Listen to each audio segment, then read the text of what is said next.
All right, on Sunday, Team USA officially gets things underway with their group play, their pool play. They're taking on their only blowout that they did have, Kyle, was against Serbia, and Nikola Jokic and company had a blowout. Very funny for our purposes, by the way. Yeah. With the Joel Yes. Jokic rivalry. Absolutely.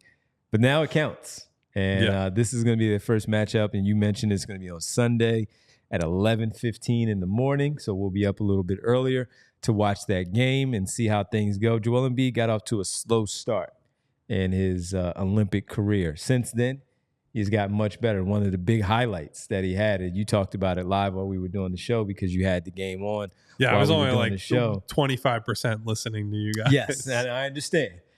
He had a fantastic block that led to an Anthony Edwards great individual play on the other end as well. And he had about 14, 16 points in that one, about close to 10 boards, made some good defensive plays late, some passes as well, had a big shot, and even got some big hugs from LeBron James, even though he called him old after the game. But that said, it seems like game by game he has gotten better. So even when people Once say again, that, I'm shocked that Joel with more of the time to play basketball is getting better. So as things have gone on and they've gotten better over time, still Steve Kerr has the closing lineup with either Bam Adebayo or Anthony Davis at the 5. It's fine, whatever works for him. Joel Embiid still getting the starting nod and making an impact. That said, it looks like he's gotten better as things have gone on. Going to have some practice time before this game on Sunday. And for all the talk that we've discussed and everybody wanting to point out everything that's happening, well, guess what? When these other runs are happening and teams are coming back, he's on the bench when these runs are happening, because when he's on the floor, as you pointed out at one point, hey, he is leading everybody in plus minus when he's out there on the floor, and they have a decent enough lead when it comes to this level of play. Yeah. So look, I don't want to get too deep into the whole Embiid, Anthony Davis thing, because Anthony Davis has played very well in his own right? Like, that's the thing that's a problem, is that the Lakers nation is so large that it's just become this big echo chamber of like, wow, what is Joel Embiid doing out there? It's like, are you guys actually paying attention to what's happening in these games?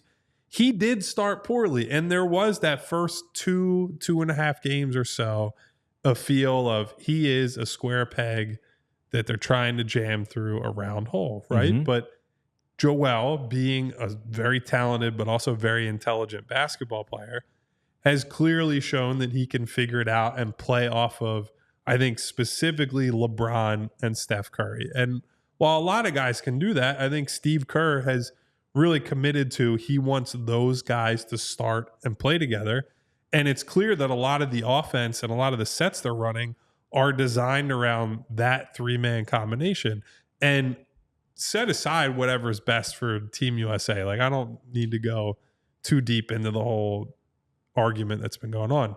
To me, I am seeing everything I wanted to see from Joel that I want him to carry into his Sixers experience, that I want him to do with Paul George and Tyrese Maxey and these other guys, which is to say, the ball sticking less. He's looking for cutters. He's trying to play, that 0.5 basketball. If he's not rising up to shoot right away, he's looking around the floor. Okay, where's the opening? Is there an open shooter? Is there an open cutter?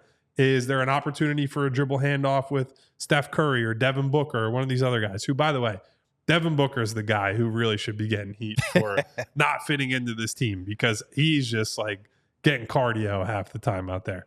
But seeing Joel go and screen and then rescreen, hit the glass, move better on defense. Like, every single game he's gotten a little better in some way.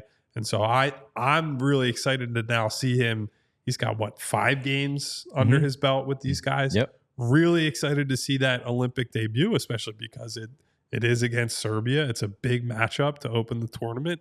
And this is everything I wanted for him, is to play with high-level guys, to be around LeBron, to be around Steph, to be around KD when he comes back, learn how to play off of them, and learn how to translate that into an NBA team environment where you don't have to be the guy who scores 35 points. And I know we brought up Paul George bringing up in his press conference, we don't want Joel isolating all the time. We want Joel to be part of this bigger whole where he doesn't have to do everything himself and doesn't have to carry the offense for the entire game. So I love what I've seen the last 2 games especially, and I hope that it continues as we get into actual Olympic pool play here. You mentioned it, and Aaron brought it up. Aaron in the chat says Joel actually being pretty unselfish and doing some smaller things that don't show up in the stats overall. Setting pin downs for Steph Curry. I mean, my goodness, he's getting some really good looks. Yes. When he's out there, and you look at it, and as soon as Joel sets that screen, you're like, damn,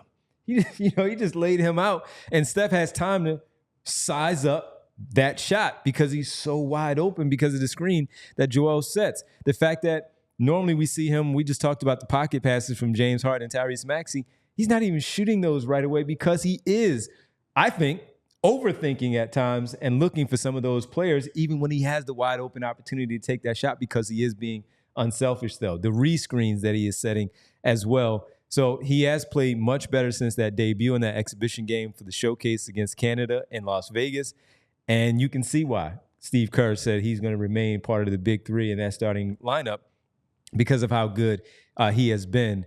And it's encouraging to see that, because if he does that and if they continue to keep going and they get to that gold medal game, that means less time for him not to stay in shape once they do get to training camp, because that's going to be important for him to come in after playing. Sure, he's going to have about 3 weeks off, may not play a lot of basketball, but I'd imagine that he would want to stay in that shape as they get closer to September, get ready for that media day and then training camp there to follow. And that's going to be a big, big thing for the 76ers to have him engaged right away instead of trying to catch up to his teammates in terms of the fitness base that he has. So seeing him play this way, seeing him look better out there, seeing them feel comfortable now with him out there on the floor. You see it. If you see it, pay LeBron attention, you watch timing it, his cuts off of him and doing all that kind of stuff. That shows that those guys have spent a decent amount of time over the last few weeks playing, practicing, learning each other's tendencies. It's made me think, I'm sure same for you, about what would have happened if LeBron came here back in 2018. I was like, man, just like what I thought at the time it was the right move for him, for his career, for LeBron James. And I still believe that was,